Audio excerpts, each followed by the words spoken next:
done that one in a few years. Nice. That's a cool ender. All right. Welcome to About That Ender, Kevin Marks. Greetings. For those of you who don't know, Lookback Library, at Lookback Library on Instagram. So if you don't know, go check them out. Or just listen, because we're gonna talk about it. Okay, so we just watched an old video part from him, just to keep with the theme of the show. And looks like it was 2016. That's when it was uploaded. But was that? Yeah, it was around that time. Around that time? Year, 2015 maybe. All right, so you're still fairly current shredding. Yeah, some of those tricks seem so far away at this point. Oh, don't I know it, man? 6 years later, but. And that was my only video part, really. I grew up in Kansas and never really had the kid in the crew with the video camera, you know. And some crews don't have that. Yeah, and I think I kind of was of that generation where that wasn't really a thing. No, yeah, we didn't have cell phone cameras, or anything, no Instagram or anything like that. So how old are you? I'm 49. 49. Okay, I'm a little bit younger, 37, but I'm still from that same generation where I was the kid with the camera, but luckily, obviously there was nowhere to post it. We just had like our own little video. Like I got VHS tapes. Yeah.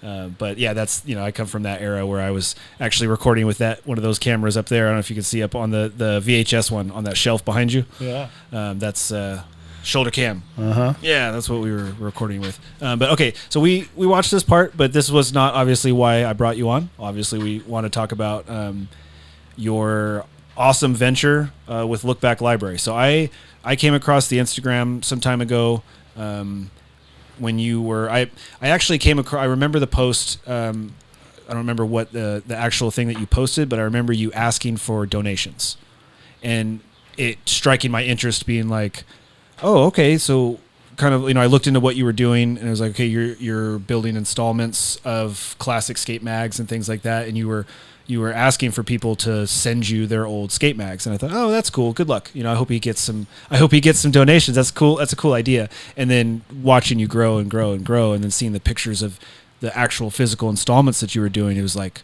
seeing that was like, wow, like seeing an actual library done. Like, wow, that's fucking cool. Like I gotta have one, and I gotta know more. I gotta know more about it. So we just went to our shop, Sack Ramp, and you put a gorgeous little installment in for us. Yep. I'm looking forward into delving into a little bit more of the actual magazines you got in there. But so, okay, take it from the beginning. Tell me, how did this start? Where did it come from?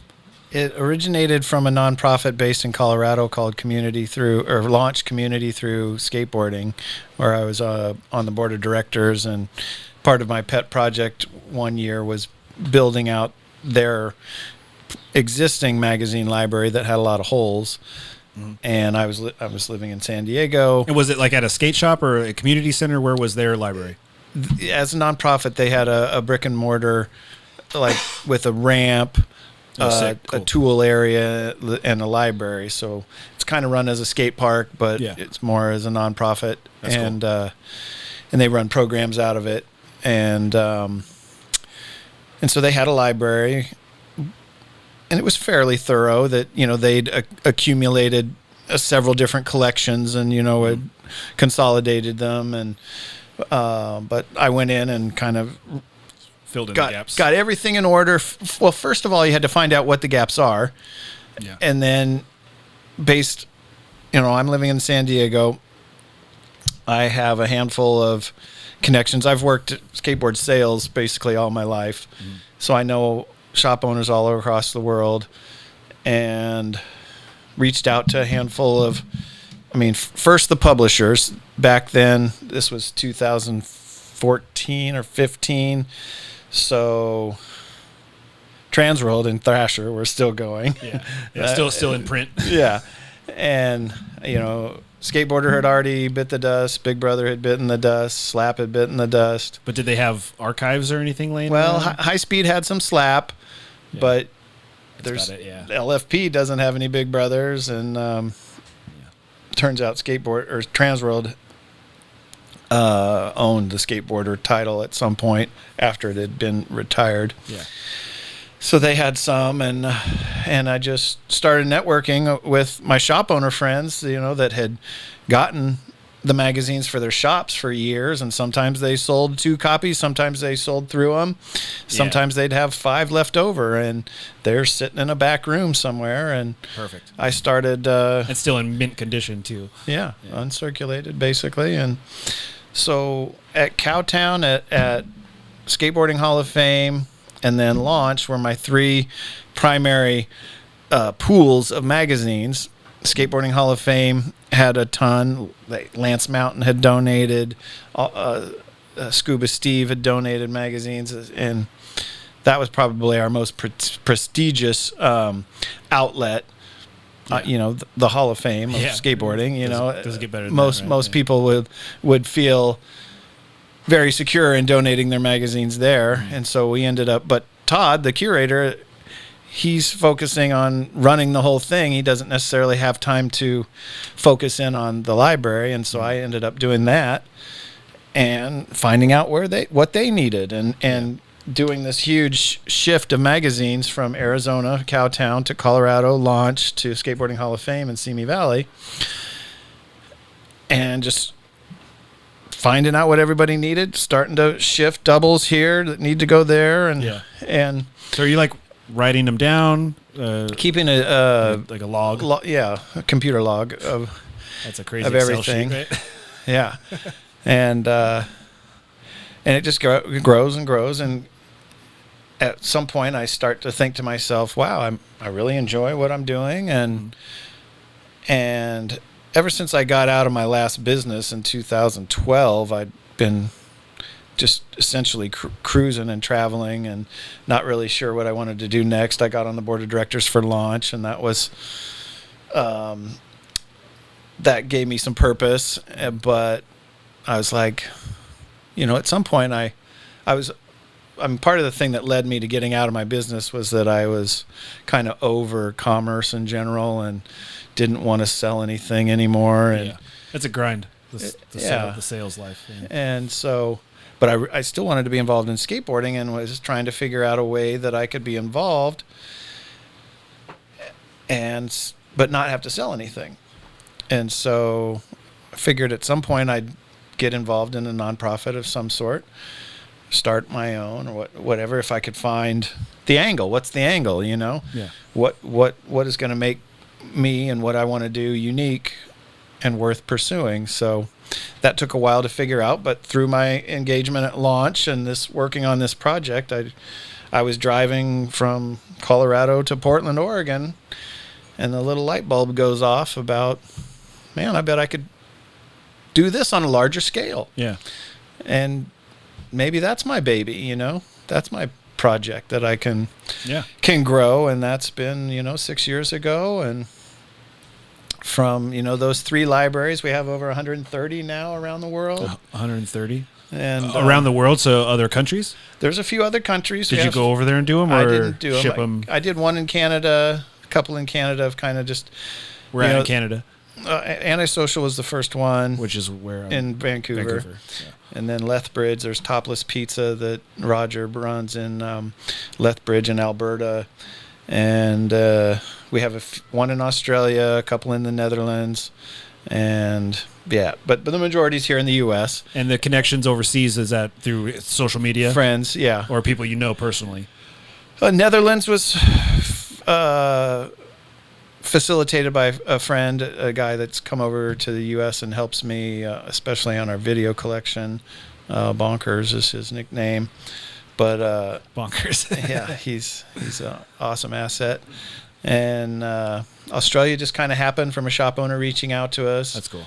And they had magazines, and sometimes I try to do social media posts that say, "Hey, we're working on a library in South Africa or wherever," and anybody in that country have donations they could funnel and make this happen? I mean, obviously, I've seen the collection that you have, and you built a bunch of... So you obviously get magazines, but how, like, when you put a call out like that, how like, do you get, like, a flood? No. We're never flooded. Never.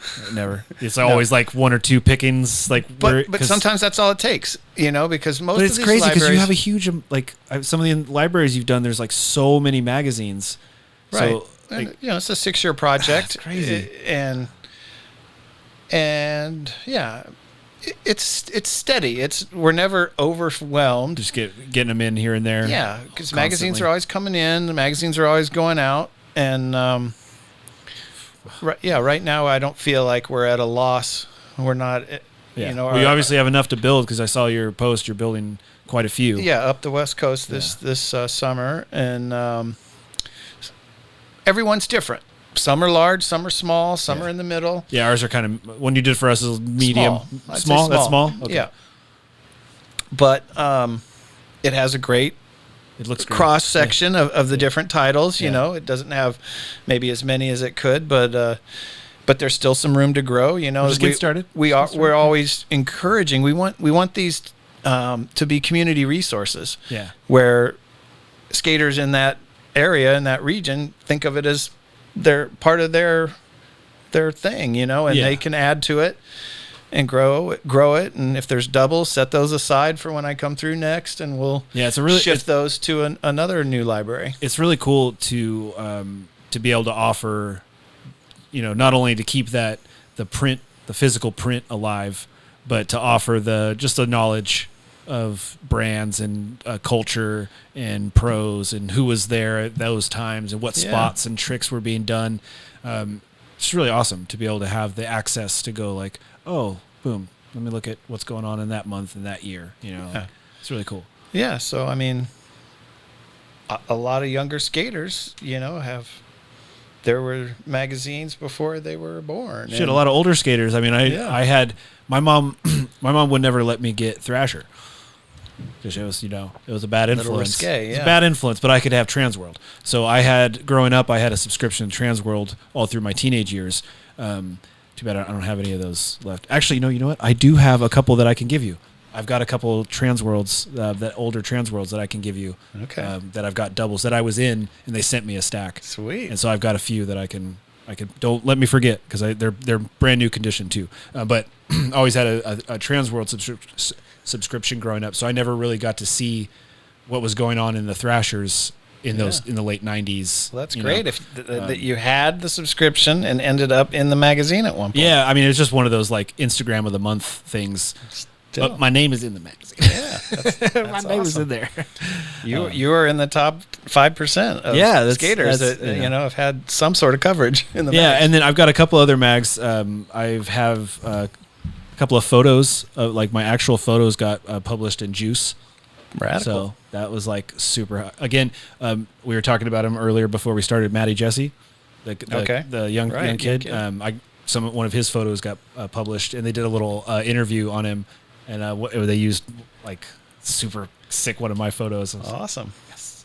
Yeah. So, you know, like you're younger than I am, but still of the same kind of era that grew up learning about skating through the magazines. Yeah. And you know the most recent 2 generations of skaters they've learned about skateboarding through a different medium, Instagram, or on their computer somehow. Yeah, or YouTube, their phone, and you know, and they don't have that same visceral connection to print the way we do. Yeah. And that's fine. And, you know, everybody's going to learn about skating through the means of the day. But for me, it was important enough to make this my thing, you know, and when I started, like, you know, it was basically Thrasher and Transworld were the last of the monthly publications in the U.S. And since, you know, we've lost Transworld since then, and you know, Low Card, Juice, Skate John, there's certain things that continue to produce, but they're not necessarily on a monthly release schedule. Yeah, and they're doing it just to do it, because no print is really making any money right now. There's no way you're going to make any money on the print. Yeah, with postage rates going up, you know, it's just... Well, and just the amount of people not buying or ordering print. It's impossible. I mean, I don't know the exact numbers, but it's impossible for somebody like Thrasher to put out a high-caliber magazine on their level on a regular basis and make a profit in this day.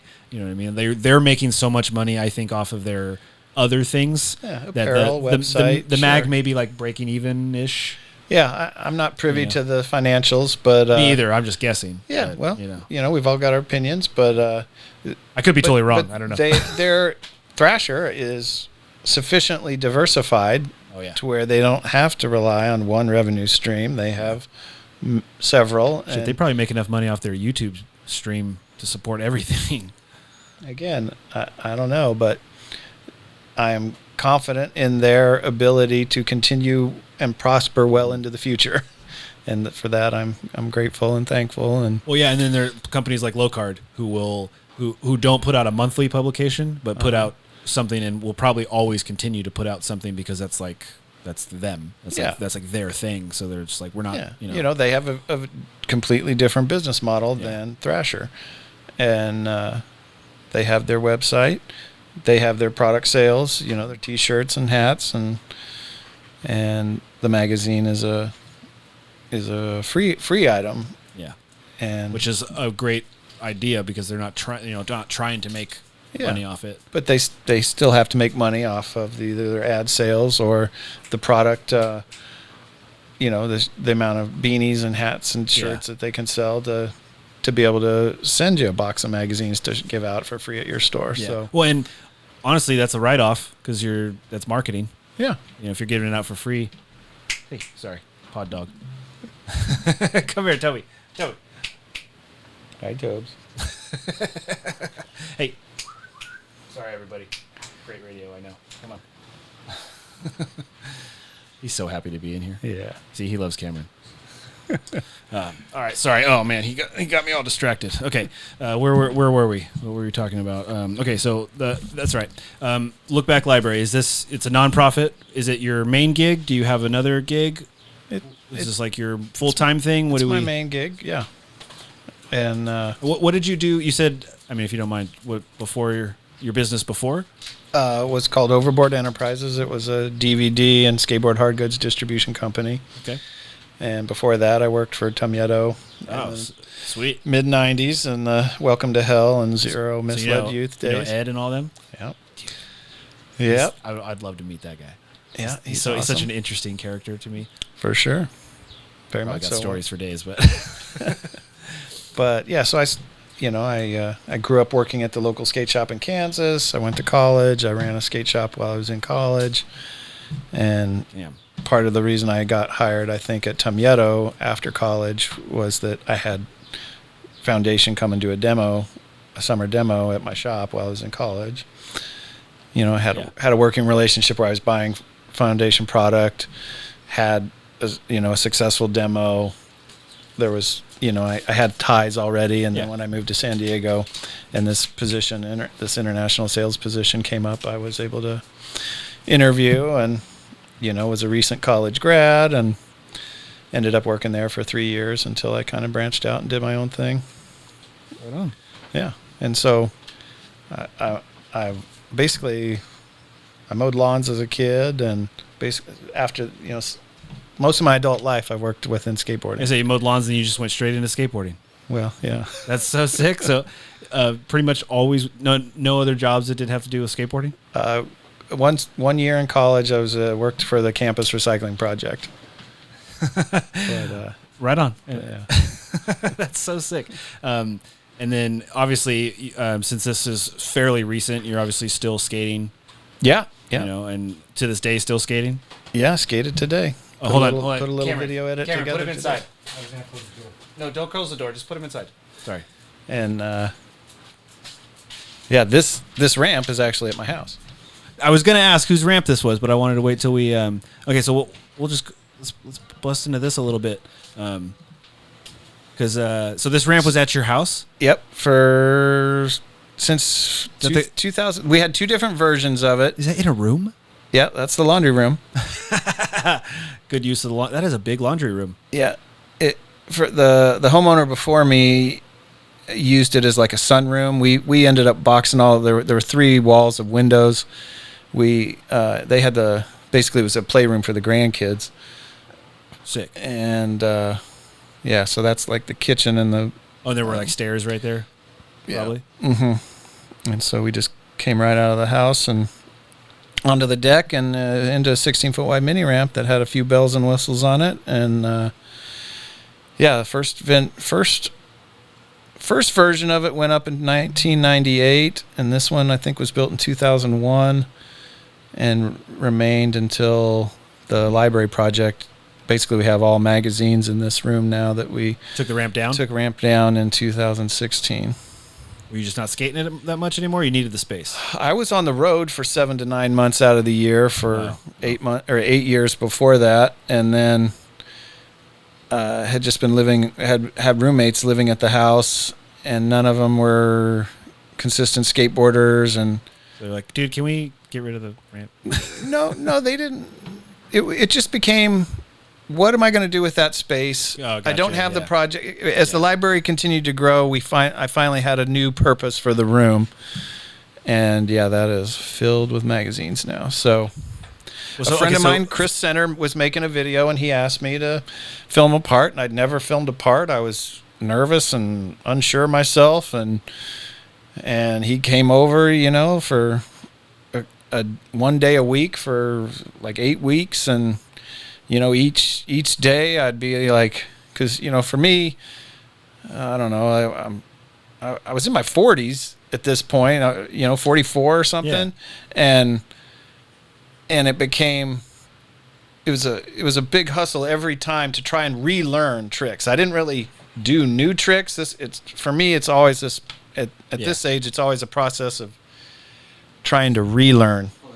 Pull that mic over a little closer to your, front of your face. Yeah. There we go. And so it's always a battle to just relearn. And so every time Chris would come over, I'd have a trick list, and all right, I'm gonna try to do this one again. Bang out 6 or see what I could do before I was just worked over, and I think it was like 2 minutes and change of tricks, and I have a few guest tricks in there from some of my buddies, but overall, I think I did most of everything I wanted to do, and I'm pretty proud of it. And a friend of mine scored the music for it, and a solid mini ramp part. Thanks. Yeah. Especially for in your 40s, solid. Yeah. So for people who can't see, this mini ramp is really rad. On one side, what is that? 4 feet? That's 3 feet? about 3.5 feet. 3.5 feet, and then on the other side, there's like 3 different texture / heights. There's like and flat bottoms. So there, it's like shorter flat bottom with a parking block. Yep. And then right next to it is like a little mini vert with a pool coping at top. Yep. And then next to that is like the vert wall. Yep. Right. Really cool looking. Yeah. It's interesting. It totally filled the space, and it was awesome to have and share and skate for over 10 years. That thing lasted 10 years? Uh-huh. So, the old one and only video part, and so... No street footage? Not in this part, No, I mean in general. Yeah, I'm not going to see much street footage out of me anymore. Boom. Yeah, a little gap to disaster there. That was cool. Yeah, dude, this is a cool little... especially if, being proud of something that you can watch. Yeah, I mean, it'd be kind of... I'm sure there's plenty of guys that have skated for 30 plus years and never done a video part, but I'm glad I did one. Yeah, I mean, I'm glad I had a friend that wanted to take the time to make one with me. Yeah, you can't do it by yourself. As a filmer, I've done that for a few people where I'm like, man, you gotta get some stuff on camera before you can't do it anymore. Yeah, especially some of my older buddies, I'm like, you gotta, in fact, I got 2 full lengths that I've done, and I always had a friend section. I'm like, you gotta come out and get some tricks because, you gotta have something on film, man. Especially some of the dudes that are good, but not quite on the level that they ever had big name sponsors or anything. So it's like they never went on any film trips, never had the van life, never did any of that, So it's like, dude, let's go get some fucking footy. So that's really cool that you had a friend that was willing to spend his time filming, because I know that it takes it's backbreaking. It's a commitment, sure. And then also like the logging and the holding on to your footage and then the editing, and then it's all a process to do. You got to have love for somebody to be able to do that. Yeah. And for me also wanting to, being able to do it on my ramp, and I knew this ramp had a finite lifespan, and so a little memory piece. Yeah. I'm glad that I have that memory of a handful of things that I did at one point on the ramp that's no longer there. That's like the little video I showed you before we started with from Epic. Just like having footage of me at that skate park is like not only having footage of the skate park, but I look at the cool tricks, and it's really cool for like my sons to be able to see that. Yeah. Because like I still skate today, and I'm still decent. I'm still good, but not like that where I was skating multiple hours every single day at a high rate training facility, basically just perfect ground, perfect ledges. I had keys to the building. I was there an hour before every day, an hour after every day, sometimes two, like every day. It's literally skating on the clock. In fact, I know Cameron used to get mad at me because we'd be working together. We'd be working the counter, and I'd be like, hey, I'm going to go check the floor. Come back like 30 minutes later. Oh, man, it was like, I had to really check it. It was sorry about that. Get it? Wasn't mad. But yeah, I know there were some times where it was like I'd come back and there'd be a line and you have people like waiting. I'm like, oh shit, let me help work, I guess. But to have footage of that for my kids to be able to see and be like, see, I was good, Yeah. And so I guess this morning I got to the Pinole mini ramp. Pinole, Bay Area. Yep. Yeah. The little spine ramp there. Yeah. Made a short little edit. I made an edit 2 mornings ago at the Montclair mini ramp in Oakland. Right on. And then a day before that, a small thing at Newark Skate Park. Sweet. And so lately I have a little bit more of a fire under my ass to push myself a little bit and to just, again, have a little bit more document, make the time, make the effort to set up the camera and get a few angles and do a few tricks at these what I consider fun spots. They're not high impact spots by any means, but they're quality spots in my eyes. And hey, any tricks that you're getting that at your age, it's a win, and you're not even that old, but for somebody to be getting consistent or semi-regular clips at all in their 40s plus is like there's a very select group of guys. Yeah. I mean, you have to differentiate, you say clips, like I don't. Hey, you're doing a trick and rolling away. Yeah. Even if it's a slash grind. It's not like it's going in the video or whatever, but like, who cares? It's something. You know what I mean? Like you probably actually skate more than I do. I don't know. I probably. We can debate that. I as of recently, I'm like literally like once every other month. Oh, okay. Well, I got you there. Lately, and it's embarrassing to say that. Where I'm like, I don't even know if I can really skate that much anymore. But then I get on a board and I'm like, it's just like riding a bike. Yeah. In fact, yesterday I went to a buddy's house and I skated. In fact, Chris, the other owner of Sac Ramp, he's got. I don't know if you've seen his backyard ramp. No. Bro, oh man, I'll show you some clips from it, but it's a 30-foot wide mini ramp that's like 3.5 feet tall and has a spine with a rollover. It's like an L-shaped ramp. So there's like a 30-foot mini ramp with and a hip so it's a 30-foot mini ramp, but then on this side, a portion of it turns into a spine ramp with a rollover into another mini. Awesome. So it's like a whole thing. And it's, right by the pool and all that. So I went out and it's got diamond grind on it, so it's all super pretty when you ride it. But I hadn't skated in a really long time. I can't even remember the last time I skated. And I went there yesterday and just was like, I never missed the only thing that's different is that I just don't have as much stamina or power in my legs. Yeah. So it's like, my legs turned to jelly really quick, but I did all the tricks that I was trying to do and I didn't fall. So I was like, cool. And I even did some flip tricks. I was like, hey.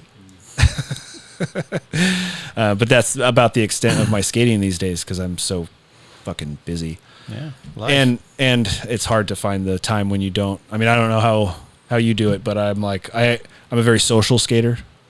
I have a hard time really getting going on my own. Yeah.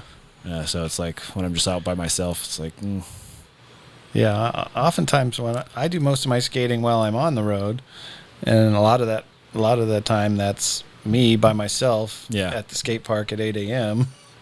Nobody's really around to push me, or I don't know anybody. But Instagram is great for me on many levels, but it acts as a kind of a spot finder. Yeah. Of there's something. There's a skate park I haven't seen yet, and I've got my favorite skate park builder that I always watch and see where they're building stuff. And who's that? Evergreen. Evergreen. Okay. Yeah. So big part of this trip. Once I do the library builds up to Seattle, I'm going east to Montana to do a full loop of Montana and skate as many of the Evergreen parks as I can. Sick. So you're just like legit, just traveling around. Well, I don't know if it's legit, but I am. Well, you're living the van life. You're just like cruising from spot to spot, building the thing, doing the next one. And then when you get back to San Diego, what do you do in your off time? Just collect shit and and figure out where the next builds will be, network, and try to shift mags from get a volunteer to drive magazines from Birmingham to Orlando or wherever they need to go. And so let me give you a little recap of the library. So we talked about the libraries, the satellite libraries that I build, but at our headquarters in San Diego is where I have what I call the master archive. So we're building out everything that's ever been in print. Sorry, there we go. Perfect. One copy of everything in as best of shape as we can find it. Okay, so like a home base. Yeah, like the master collection. Everything that's ever. Oh, that's so cool. Books, zines, stickers, catalogs, videos and DVDs and VHS, that's cool. Along with all the magazines. And then we build the satellite libraries out of all of our excess stuff. We do exhibits. I've done 3 different U.S. tours over in 2016, 17, and 19. So what do you mean exhibits? I'll put together a selection of magazines and then say, okay, for the next 3 months, I'm going to tour this exhibit around to skate shops for one night only at Cowtown, and then at okay, so like a little art show, basically. Yeah, that's cool. One night only, 70 magazines on display with a theme. Whether it be like the 41 Years of the Ollie was our last one we did in 2019. I don't know, it was 54 stops around the U.S. over 6 months. That's cool. And being on the road and doing those exhibits gives me a chance to chart a path where I know we have major donations to be picked up. Because for us, being on the road is essential to A, building the libraries, and B, also picking up donations, because if you have 300 pounds of magazines you want to donate, I'm not going to pay for shipping. Exactly. I'm not paying for that shipping. You can come get it, bro. Yeah, and that's what, when you were talking about, are you flooded with magazine donations? I meant more nobody wants to pay to ship. I meant more like a me. couple, but like constantly. You know what I mean? Like I send you 1 or 2 magazines, but like 100 people at a time are sending. That's what I meant flooded. Yeah. No, I figured it might be like that, but no. Maybe at some point, but it's an uphill battle just getting the name out there and getting people to understand what we do. Yeah. Well, you're not doing too bad on Instagram. Instagram's definitely a good platform. Right. And that's where I think most people, and that was going to be my 4th thing, so the master archive, the satellite libraries, the exhibits, and then our Instagram is kind of our main to the public platform where we try to just promote print. Look at all these rad pictures that were in these magazines, and highlighting the photographers and the spots and the magazines, and just all these very highly talented people that made all these magazines happen over the years. Yeah. And I like what you do with the cover discussions. Yeah, that's kind of a new feature. So if you don't follow him on Instagram, make sure you do at Lookback Library. You do like a little mini podcast almost with the guy, and he talks about 1 or 2, 3 covers. Tells the story behind them. Depending on, because for years we'd been having pros autograph covers when I would see them at demos, or if I was able to connect with somebody in San Diego or LA or wherever, and I would just shoot a photo of them with holding their covers or whatever, and with the hashtag "thanks for taking the time to sign." Yeah. And in fact, I used your picture of Matt Pales for the little thumbnail that when he came on the episode of him like sitting with all his covers in front of him, and he's like, I used that picture on the little thumbnail actually. So. Wonderful. Yeah. So,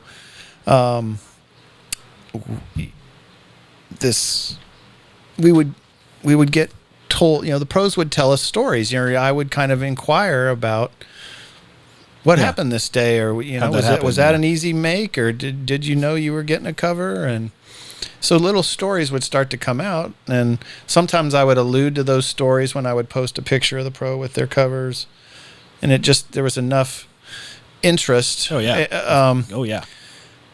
Of learning a little bit about the backstories behind these covers, especially because they're the pros. People want to hear about.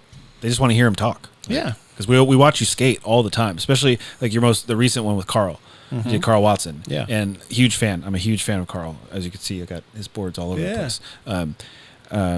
But just because you see him skate so much, and then you're like just hearing him talk. I don't care what he's talking about. People are going to tune in. They're like, "Oh, what is Carl talking about?" So it's like it's a great idea. You did one with Corey Duffel. Like, so everybody sees him go crazy on the skateboard. Let me hear him talk. Let me hear what he has to say about it. It's brilliant. Yeah, I'm trying to keep them fairly brief. Certain people will just have 1 or 3 covers, and then we can cover all of them. But like Corey has, 16, so he just picked several of his favorite ones that he had stories about, and that was that's been a really successful one. I mean, they're all successful. I mean, it's kind of the similar idea that we have with our show, where you get the behind the scenes backstory, the little intricacies, the whatever, how many times he had to go back to go get that trick, or whatever it was that, I wasn't planning on doing that trick, but we went to here and got kicked out, so we ended up whatever. There's you never know what it is, and so it's been cool to unearth. I mean, it's fun to just be able to meet up with these guys and get to know them a little bit. And I hit up Corey about being on the show. Cool. He didn't respond. Not yet. It's not like he knows me or anything. So. Yeah, but so I'm kind of part detective. I bet. Yeah. As far as and bookkeeper. Yeah. But a lot of guys are kind of out of the limelight, and I have to do some detective work to find out where they are and network within my little circle of friends and team managers that have more access to pros than I do, and then you have to, if you figure out their Instagram, or you get a phone number from a team manager and try to get a hold of them. Hit them up, and I mean, everybody has a different attention span for stuff they're not familiar with, and also some of those guys don't even run their own thing. Yeah, that's the other thing too. Is I know a few guys who are upper echelon that are like, I don't even to get that done. I don't even touch I don't see any of those messages, and I'm like, oh, okay. Yeah, so there's certain guys that you have more success with the email or texting. You got to get a phone number for some people. Yeah, but there's certain guys that I'm never getting their phone number, and that's fine. I'm not. If you don't, I'm not that interested. I have a small skill set, and I just work within the realm that I'm in, and hopefully more and more people start to see these covers discussions, and will want to, and it'll make it easier for me to get people that I don't necessarily know. Yes. When I'm like, hey, would you want to do these when I see them out? Or your numbers definitely will help. Your follower count on Instagram, your numbers, your traffic definitely will help with people who don't know who you are to be like, oh yeah, sure, I'll do whatever for you. I mean, that's definitely a plus for you. And then obviously you've got a rich history, so you've probably got some people being like, hey, my buddy. Right. Getting the introduction from one pro to another pro, and that's always awesome when a pro is like, hey, my buddy wants to, and then this guy's like, oh yeah, for sure, no problem. Yeah. Yes. So every situation's different, and well, especially Carl. Just side note, do you know him personally? No. Because he's usually a fairly private private guy. So when I saw him speaking on camera with you, I was like, oh, they must like know each other. Like, that's cool. With Carl, it had taken a couple of times where I'd been up here and I got his number and didn't work out last time a few months ago when I was in town. But he's like, he kind of got back to me after I'd already left town, but he's like, yeah, next time hit me up. And nicest so dude, right? he really went out of his way to make it happen this time. Yeah. So nice guy, right? Very grateful. Yeah. Super nice dude. And again, these aren't things that take more than really 20 minutes. You can put more time into it if they have the time, but I try not to take any more than 20 minutes to throw these things together. It's not exactly high production value. I just do it on my phone. Yeah, it doesn't need to be. And I'm learning the whole time. I'm not a skilled editor, as you can see if you watch some of these things. No, I watched the cover discussions, and I think they're perfect for what they are. Yeah, they're perfect because you don't need a super high production value. Your camera, I mean, as long as I can see the person and I can hear the person. Right. And there's been some background noise issues. But it's obvious that you're on a phone. You're recording on your phone. Yeah. So the background noises aren't like, oh man, this guy doesn't have fucking pro audio. What the fuck, Well, I get some of those comments. Fuck those guys. Because I think they're prime. Because they're a conversation. They seem semi on the spot. Yeah. And they're just like, hey bro, tell me about that. And the skater really, it does have a feel of the skater not being like super prepared. Just being like, oh yeah, this one, oh that was crazy that day that did this and so and so and so and so. And it's like, wow, it's interesting to hear. Obviously they're candid. Yeah, I mean, I would like to hear obviously a little more in depth, but on the platform you're posting it on, it's perfect because, like you said, most people don't have an attention span. Mm-hmm. So keeping it, 20 minutes or less. I mean, even our show, 7 minutes or less. We have, when we look at our analytics, we've got like 12 to 17 minutes that people listen, and we do hour to sometimes 3 hour episodes. And I've got guys that are, my average duration's like 17 minutes or something like that. Like, you guys don't fucking listen for very long, but it's whatever. I'm sure that they come back, because I do the same thing where I'll listen to a podcast while I'm driving. Yeah. And I'll shut it off when I get there and then come back to it. So then I've just brought their average down because I only listened for 12 minutes. Sorry guys. Yeah. But whatever, numbers is whatever. I like what you're doing. Do you have plans on? Do you post them on YouTube or anything, or is it just in? I simultaneously do them. Most people see it through our Instagram TV. That's where I saw it. But we also have them on our YouTube channel, which is not very visible at this point. No, with subscribers and views, and it just seems like it's just going. You have to make it so easy for the consumer that they're not going to necessarily click through to some YouTube link. And most people won't even click to the IGTV. Yeah. I mean, you probably see that where you see the numbers where it's like, yeah. Okay, I mean, the number of views to the number of likes is so dramatically low. But again, it's all new to me, and I'm enjoying doing it, and I like to be able to share the stories, That's exactly what I was just going to basically allude to, is that I think that you're finding success because what you're doing is just what you're doing. It's natural for you. And I think that really comes through on your account. So when I came across you, I didn't know who you were. I didn't know the name of the person that ran the account. I only knew Lookback Library. Uh-huh. So I only knew it as that entity, and I followed it and liked it as that. So I, obviously didn't know who was behind it, but I was watching, and it just all seemed genuine. It didn't seem like there was there wasn't anything pushy on it. There wasn't anything trying to make money or gain clout. It was just like, hey, here's the things we're doing. You know what I mean? It was very genuine. So that's what I think attracted me to that page, was just like, hey, whoever's doing this, or the group of people, whoever's running this organization, seems legit. Yeah. I mean, I have my name on it. It doesn't take much to figure out who I am, but I'm certainly not trying to be the focus of it. Exactly. And that's awesome. Yeah.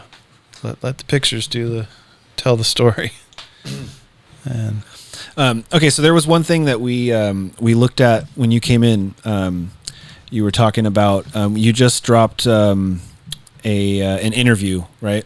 That we were, little you could call discussion. It a discussion. We would say about aging. You said, right? and this was on a friend of mine, Zach Dowdy's YouTube channel, and he had done a few weeks prior to this had done a little expose. He came over and filmed me talking about the library at the headquarters in San Diego, and when he put that together, I, as an aging middle-aged man, I get so bummed out when kids come to an exhibit or see me at the skate park and go, you skate? Yeah. Like they don't, I look like their father or their, and some of those kids are old enough to be their dad. Sure. Absolutely. But talk about a kick in the stomach, and so with the library project that I'd done with Zach, I was like, hey, can I send you a few video clips? Cause I want people to understand that I skate, Yeah. and I'm not just doing this as some, like I am connected to this in many different ways. And he ended up it didn't work. He was, at the time he was doing a video a day. Oof. Putting out that amount of content. And so he didn't feel like it worked to throw in a few video clips at the end or whatever. Yeah. It just didn't flow. Yeah. But he said, like, hey, well, let's do something soon, either at a ramp or whatever. And I ended up coming up with this idea because I always have these head games going on about basically me creating excuses not to go skate. And hey, me too. Yeah. And so he sat me down at this ramp and I just started blabbing, and it's been, I'd say, wildly successful as far as like, yeah, it getting out there and showing up in the most random people's YouTube feeds, friends of mine and just relatives. It's got a crazy good view count. Posted a handful of days ago. It's got almost 80,000. Yeah, so doing good.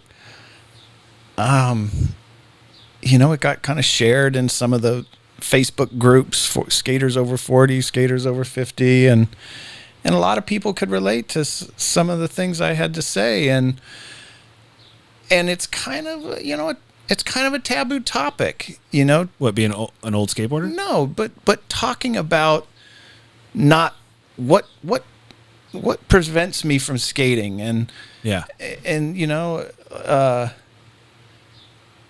just being candid about the things that run through my head and my insecurities about things as I age, and wishing I was better, or how you compare yourself to the way you were. Well, fucking now I'm this way, but I've got plenty of examples of guys my age that are still tearing it up, and why can't I make more of an effort? And so yeah, I felt like I was very candid in this little 10-minute interview, and I end up skating that ramp that's in my neighborhood, and I fall down, and I do a trick that I hadn't done in a long time, and I think overall it just has really resonated with a pretty high amount of old skaters, and well, yeah, because that is it's got to be a sensitive subject. I mean, I'm getting up there in age now, so I'm starting to feel that ageism where I'm like, man, I don't, I'm hurting, or my back hurts in the morning. I don't know. I'm like, I don't know if I want to go skate. I'm feeling a little tired. Yeah. So the overall message, everything going over there. Okay. The overall message was just trying to get to a point of acceptance that I'm this old, I can still skate. Don't spend so much time bouncing around like how you used to be versus how you are. Just, this is how you are. Enjoy yourself. See, I was already we're thankful. I already threw out excuses of why I did skate, talking about being a social skater. That's the main excuse that goes through my head all the time, is that I don't have anybody to skate with, really. Me too. I talk about that in here. Most of my good buddies have moved away. Yeah. And it's can be a little weird being a middle-aged man and trying to make new friends. And I get that. I get not having like the not having the friends around to skate. I have a bunch of skaters around me, but they all skate different things. Yeah. So it's like we'll go out and skate, and we'll go to the skate park, and then they'll like go left, and I'll be like, I'm over here. You guys want to skate this ledge over here? And they're like, Nah, we're gonna go skate the 10-foot bowl in the back. And I'm like, I don't want to do that. Yeah. So, yeah. I mean, there's all kinds of different variables that. Okay, that so give me some. Because I'm gonna go. I left this tab open so I could watch it later. Because you just told me about this before, right when you got here, so I haven't had a chance to watch it. I'm interested in hearing, but give me like as an aging skater, like what how do I ask this basically, like what can I use to motivate me with, you know what I mean, like what do you use to motivate you when there's nobody to skate with? And you should go skate because it's been a few days or whatever since you've skated, and you kind of have the bug, but you're like, lazy and nobody to skate with, and I don't really know where to skate, and I don't want to drive all the way to the skate park, and it's gonna be hot. I mean, there's no what secret. can I do? There's no like, secret recipe. It's well for you. What would you how do you pump yourself up? I get excited about new spots, and there's not that many come up that appeal to me. Yeah. Because my world of skateboarding has shrunk to 5 foot and under. Me too. Like I said, I don't really skate street anymore. So it's mini ramp or bowl or DIY quarter pipe or something, that's not too gnarly. No vert. And so I'll get sparked on like, oh, hey, there's that new park in Leucadia. I want to go skate that. But then, I talk about how skate parks in general are kind of kiddie playgrounds and are crowded, and you run the risk of colliding in that kid on a bicycle, and so I talk about strategies of just have to go early, and I always go early. I'm up early. I don't like dealing with bunch of people at all. I don't like same for me. When I do go skate, it's like 8:30. I'm gonna go get an hour in before, and then right when people start showing up, I'm like, yeah. I mean, and and we're just kind of coming out of COVID times, where it was taboo to be around a lot of people, and and I'm just kind of getting comfortable being around 5 or 10 people now, and and that'll continue to open up, I'm sure, but I don't have a secret recipe. I just was like, I kind of pledged to call my small group of friends more often, try to spark up a session instead of once a week, twice a week, and just don't beat myself up about if I skate for 20 minutes versus an hour. If I sit down and just chat for half the session, that's okay. Yeah. You're getting out there, you're skating somewhat, maybe not as much as you could, and there's nobody telling me that I need to skate an hour a week, or it's just be cool with what you can do and enjoy it. That's probably the best advice. Where you said you don't have any like magic secret or anything, but that is kind of the secret, is just to have fun. Yeah. And I think that's we all know that, right? It's just as we get older. As like you were I think you were about to say, as we get older, we lose sight of that. Yeah. I think especially you could probably relate working in the industry.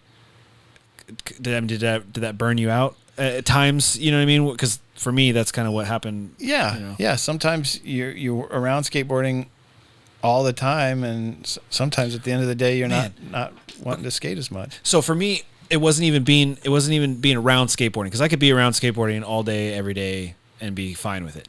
It's for me, I think it was the trying to make money off of it, and then it burning me, and me being just pissed off, and just frustrated, and being like, oh, I'm fucking done, and then I can't stay away, because I'm a skateboarder. So it's like, obviously I'm going to go to this. It's happened several times where I've like been in the industry making money, making a living off skateboarding, and then it gets taken away from me. I get mad, and I'm like, fuck it, I quit. And then I'll go like a couple months, and then I'll start I'll go to only to the skate park like first early in the morning so I don't see anybody. Yeah. And then a couple months will go by and then I'll run into somebody that I know and then they'll be like, oh, come here. And then I'll do that. And the next thing you know, I'm networking. The next thing you know, I'm like filming again. And I'm like, oh, I'm back at it. And then, so, I mean, that's happened multiple times where I've like been working and then not. And then all of a sudden I'm like, and that shop is a prime example of where I was out of skateboarding completely. Like I just didn't want anything to do with it, and then pulled back in. And in fact, my business partner Chris, that warehouse was planned for something else. Him and I have been in business with each other for a while, and we had other plans for that, and then it took a turn. And the next thing you know, I'm like, I'm right back again. God damn it. And then next thing you know, here I am filming and there's a skate shop shit. I'm like, damn it, I thought I was done with skateboarding, but she's just won't ever let me go. Yeah, well, she's always calling me back, But that's one thing that it's a hard demotivator for me is I got, I think, so frustrated and jaded that I kind of just stopped and then got out of the rhythm, out of the muscle memory, and then when you try to go skate again, like you were saying, it's so discouraging because I am focused on like, oh man, I can't do that trick that used to be a go-to for me. It was so easy for me when I was working at Epic. I could just do it with my eyes closed and I could do it switch. And now like I can't even like get into it. I can't even like get into that grind now. And it's like, what the fuck? And then I just want to like, I don't even want to skate anymore. And then, yeah. And then there's the social aspect, whereas before, if you had the crew, you could get over that because they would be hyping up the session and you're just like, just push through that and then land in stuff that, you know how it is. Everybody knows how it is. It's like the energy of the session. You're just like landing shit that you've never landed before. But then when you're by yourself, you like can't even ollie. And you're like, yeah. I mean, kind of coming back to what you talked about getting burnt out by trying to maintain a living through skateboarding is tough. Like there's very few, I'd say, well-paying jobs or jobs that give you a decent standard of living. Yeah. Where you're not always hustling just to be involved, and well, especially with a family when you're supporting I got a wife and two kids. Yeah. See, I don't know anything about that, but like I can only imagine it's kids for you. I see no rings, no wedding rings, no kids, no alimony. Clear. Yeah. But it has its grass is always greener. Yeah. Yeah. But I'm just saying, I've worked in skateboarding my whole life. I've never been wildly successful. I've never skateboarding, man. but I've had a lot of freedom in my life. I've gotten to travel. I've gotten to skate awesome spots. I meet a lot of people that are whatever were heroes or great just, stories. That's one thing I will admit about when I have been working in skateboarding, I never traveled more than I did. I never had things paid for. Everything was taken care of, and I was just had a general happiness because it's like even though you're grinding, you're working for a company that's like you got a budget and you're doing things. You're like, I'm the man. This is awesome. This is never gonna end. And then like, we're going out of business, and you're like, fuck. All right. Yeah. But yeah, definitely working in skateboarding brought me a ton of happiness. But then it brought me $0. So I was like, fuck. Well, that didn't bring you $0, but close to it. Okay. Pretty close to it. Well, working for low budget companies that are like, hey, here's the budget. And then they're like, we got to cut the budget in half. And they're like, hey, do you want to work for stock? Hey, 6 boards. Hey, we can't pay you this month. And you're like, I got a family. What are you talking about? That's the skateboarding that's the side of the skateboarding industry that a lot of people don't even know or think about. Yeah. That, there's only a handful of companies that everybody knows. But there's hundreds of companies that are trying on a regular basis, just constantly coming out with new companies and trying to make boards. And we can't even count how many people probably have ordered a box of boards, been like, all right, man, this is it. Yeah. We're launching. And then they never order another box after that, so it's, and those people had somebody that was working for them or trying, and I've always been that guy where I've been like secondhand to the company that didn't make it. Yeah. Well, I mean, I was a business owner at one point, and I had employees, and it's stressful having employees and being that guy that those 8 people are relying on for their paycheck. Yeah, they're literally feeding their family off your back, and you're like, I hope we make it.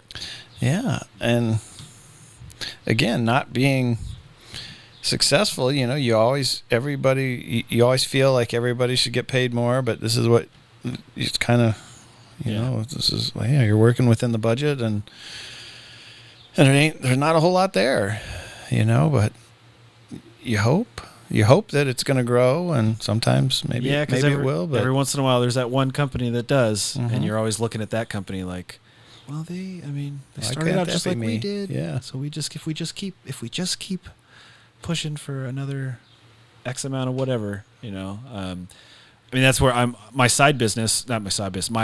actual business. So skateboarding is my side business. Yeah. But like my 9 to 5, it's been a struggle, but I'm definitely, making money there, where, my wife hasn't worked in several years, and we support wife and 2 kids and pets and cars and house and all that stuff. So, but it was a grind where I think I had to step away from skateboarding because I was trying to build this business, and I was half in skateboarding and half in this business, trying to do all this other stuff.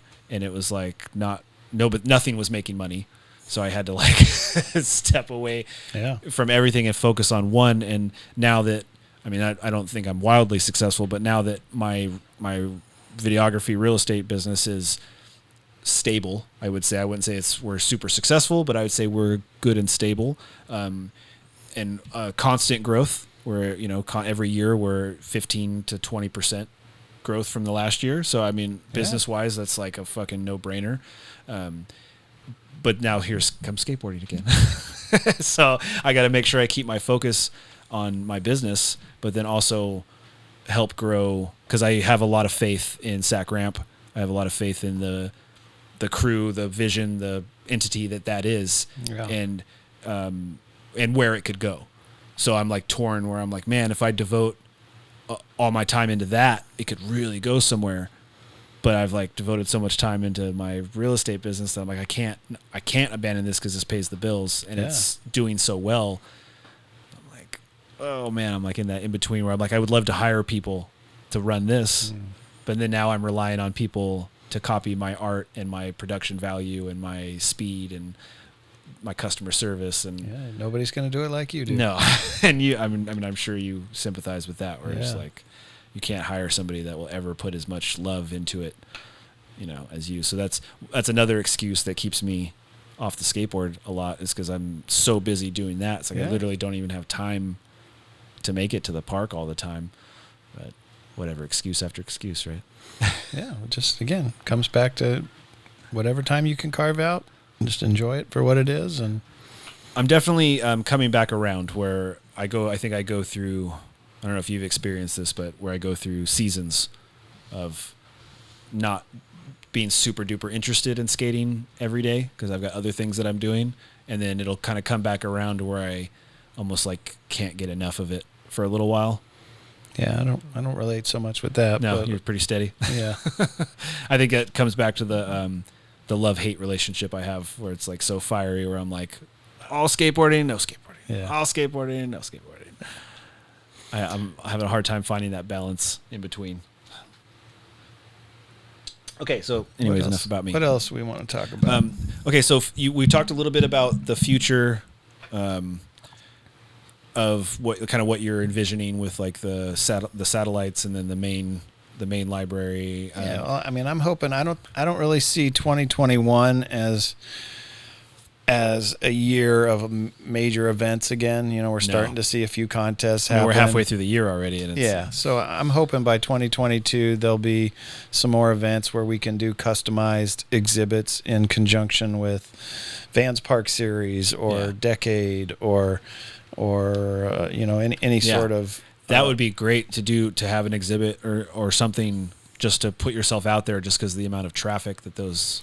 Right, because when I've done tours in association with skate shops around the country, there's not a whole lot of. It's not a big engine pushing people to come see it, but if I can partner with bigger organizations, Exposure's one that we've done exhibits at, and last few years where they had the actual event going on, and so anytime we can kind of partner with a bigger event where more eyes can get onto the magazines. What about trade shows like that one Agenda? No more. Oh, that's gone? Yeah. Since when? I'm so out of the loop. It's a couple of years now. Oh, man. So, yeah. There's got to be isn't there another one? There's got to be another one, right? Not yet. Got to be doing it. Somebody's got to pop up Not yet. Damn. That's crazy. But, because so much of the trade shows, we're seeing the new product, and now it's all PDFs, and, it's just not Zoom calls. Now it's all Zoom calls with the rep. Yeah, so times are changing. And, so hopefully we'll be doing more exhibits next year. This year we've got X amount of libraries built, and hopefully when I get home in the fall, I'll have more lined up. Maybe, I don't know where, it's hard for me to, our van is aging, and I'm hoping I get through this tour okay. It's a pretty old school van. What year is that? It's 2005. Yeah, it's getting up there. Yeah, almost has 400,000 miles on it. So any rebuilds on it? New transmission at 289. But no motor rebuild? Not yet. Yes. Well, they're diesels, so they can go over 1 million miles. Oh, yeah. So we'll see where it goes. But I'm not anxious to drive it to the East Coast anymore. I wouldn't either. That's a hefty drive. Yeah. But at some point, we'll get a new van and keep the tours going. But at this point, it's essentially all of last year was basically just focused on doing trades with international collectors and trying to grow the master archive through the mail. Because I was basically marooned in San Diego, and nobody was doing events. Nobody was couldn't even travel that much.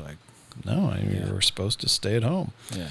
And so, but luckily the mail service never shut down, and even though there were bigger delays, especially with international packages, things kept coming through, and we kept slowly growing the master archive, completing the sidewalk surfers from England, and sick, and getting closer on, See, that would be cool to be able. Did you put any internationals in ours?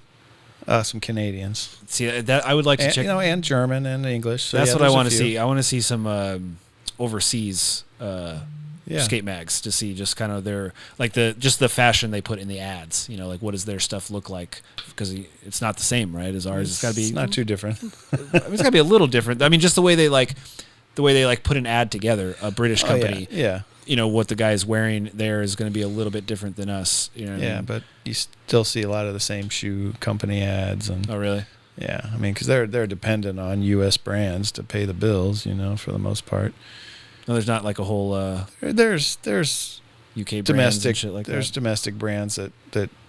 That's what I'm interested in, to seeing like a local, like a German board brand and what their ad, just like what how they put it together. And yeah.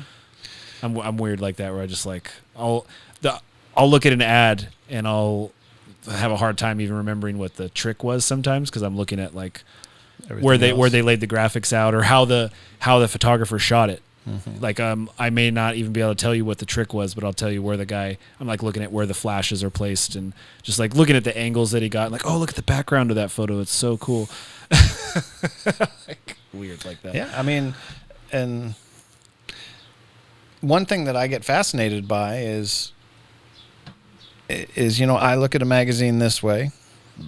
Certain things stand out to me based on how I grew up, the videos I watched, the people that I gravitated towards liking, their personalities. But you have a totally different way of looking at a magazine and the things that interest you. And Jerry Sue has a totally different way, and I have to check myself constantly when I'm watching videos, because I'll find myself not watching the trick. Yeah, you're just whatsoever, but how the camera angle or how steady or where like how the filmer was while he was, you know what I mean? Yeah. I'm thinking about all those things, and I'm like, wait, hold on. What did he even do right there? I don't even know what trick he just did.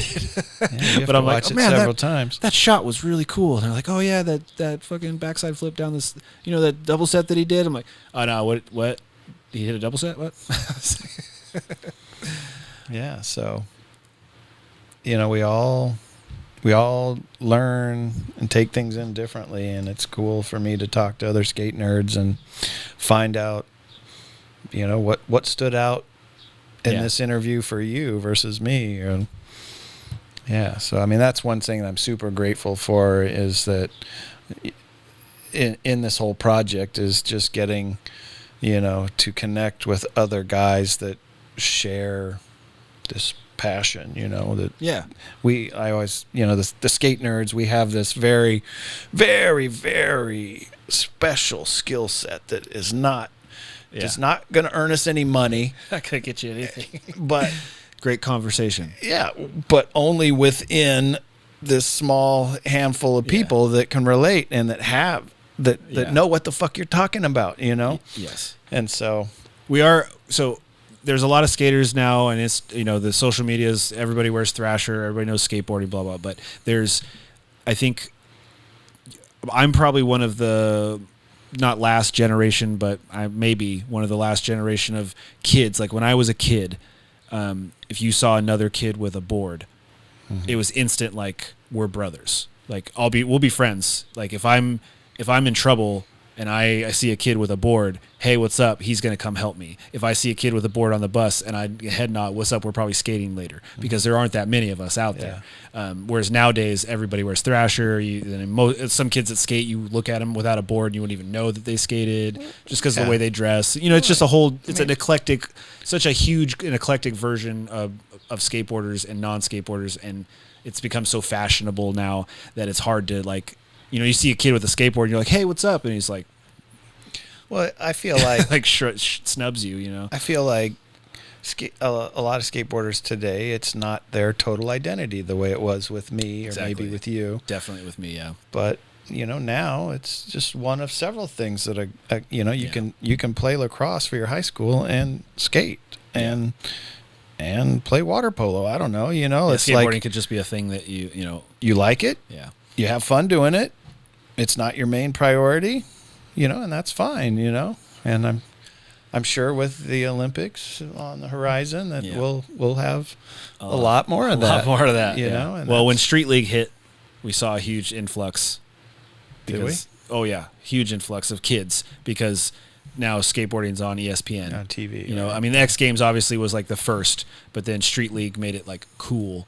And you're like all of a sudden winning more than a gold medal. Yeah. You're like winning like $100,000 checks and shit. And so kids are like, oh, maybe, what's up? Yeah. Maybe I could try to skateboard, and then they become, whereas I think when we were kids, the pro skaters were more like underground icons for being who they were, cool or good skaters, versus being rich. Now there's skaters that are like doing tray flips in their Laguna Beach fucking mansions, and people are like, oh, that's what skateboarding gets you? Oh, hell yeah, I want the bitches and the money, I'm gonna skate. So we have that breed that's flooding the skate park as well, of kids that are like looking at it as like a sport. They're like a ticket, or they're good at it and they're like, oh, I'm gonna use this, versus it being like, this is me. This is just what I do. Yeah, that's So it's like it's a different breed, where you see a kid who's looking at it like a sport, and he's walking down the street holding his board, and you are a kid who just lives it. That's just your life, and you give him a head nod. If he doesn't know you, he's not going to fucking stop and talk to you. But in my generation, that if you have a board, you're gonna, hey, what's up, dude? You skate? Oh, what's up? Instant friends. We're friends because you skate. We're like, there's no one else here that skates. We skate. Like, that's what. Yeah. So. You'd identify each other through the shoes, and definitely, yeah. If you tell which way you boards, skate, yeah.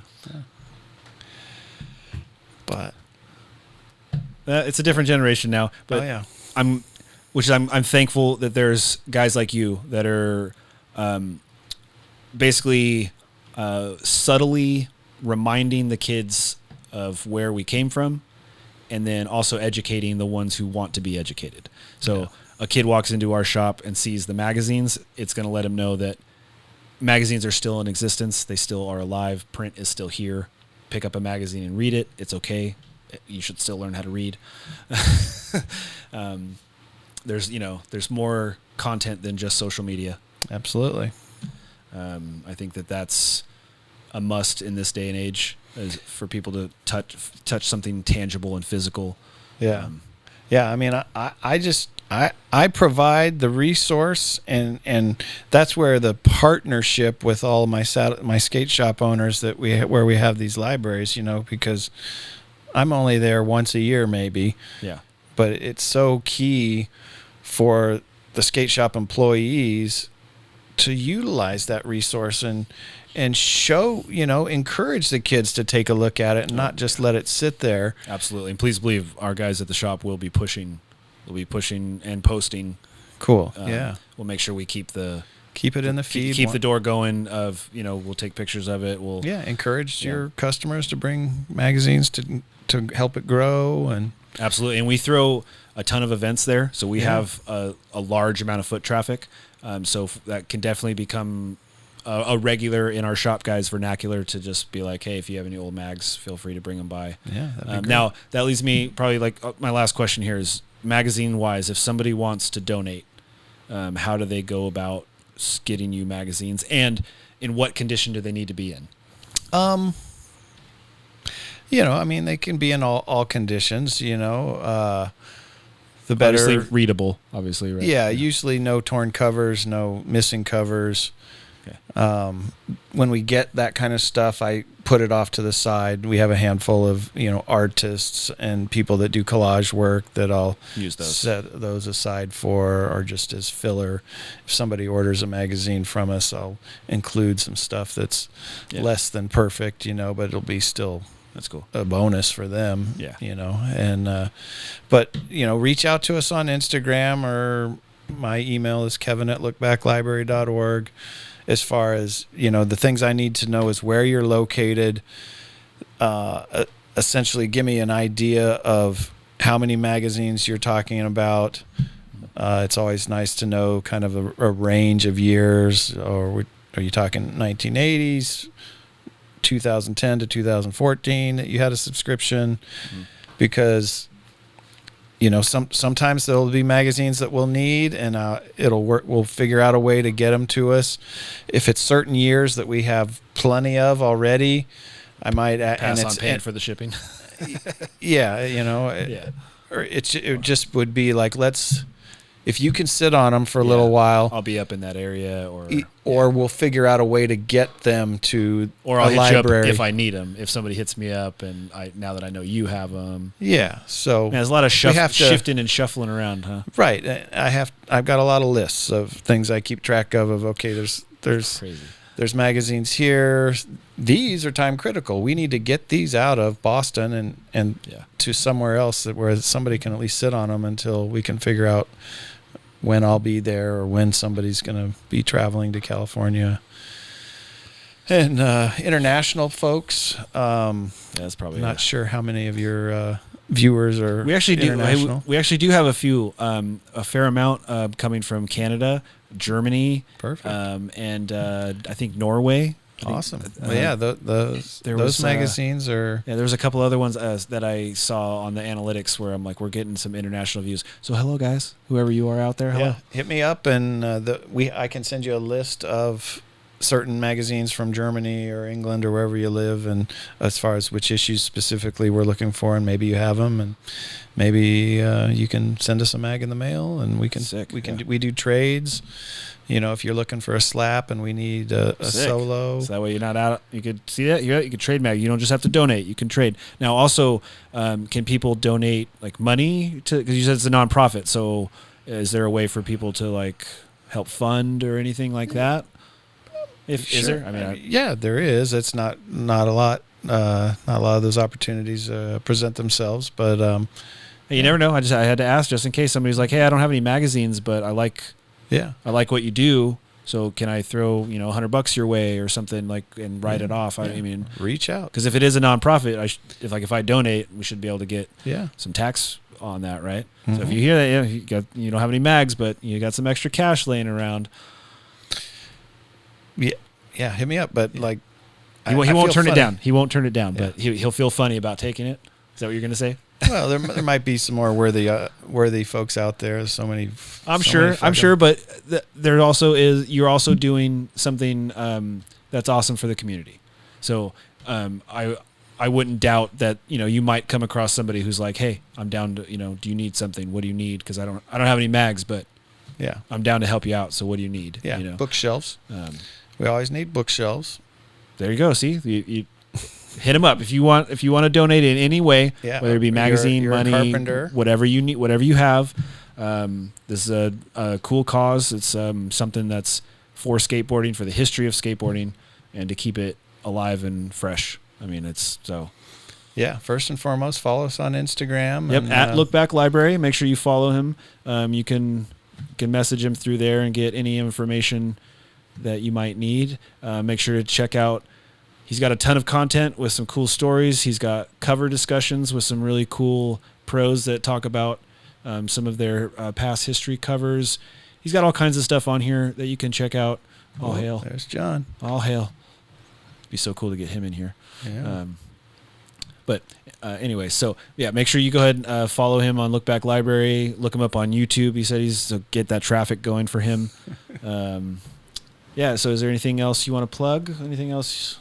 I think we pretty much covered most of it. Zero, PAL, Bones Bearings, all the Dwindle brands, like kind of gave us product to help fund this trip this year. Sweet. And so if you see me on the road, I've got a bunch of PAL t-shirts. Hit me up for a shirt. Yep. If you see the me van, at a skate park, chase him down like the ice cream van. truck. Hey. Yeah, I've got stickers and shirts, so hit me up. He brought me some super sweet bone stickers. That's right. Yeah. So hopefully we see you out there on the road. Show me your DIY spot and maybe your swimming hole. And right on. Yeah.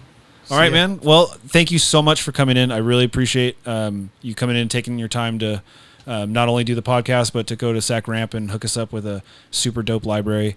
Much appreciated. Come down to Sac Ramp, check out the newly installed fish tank library. Here's a cool picture of it right here. It's beautiful. It's rolling. We're gonna have fish in it soon.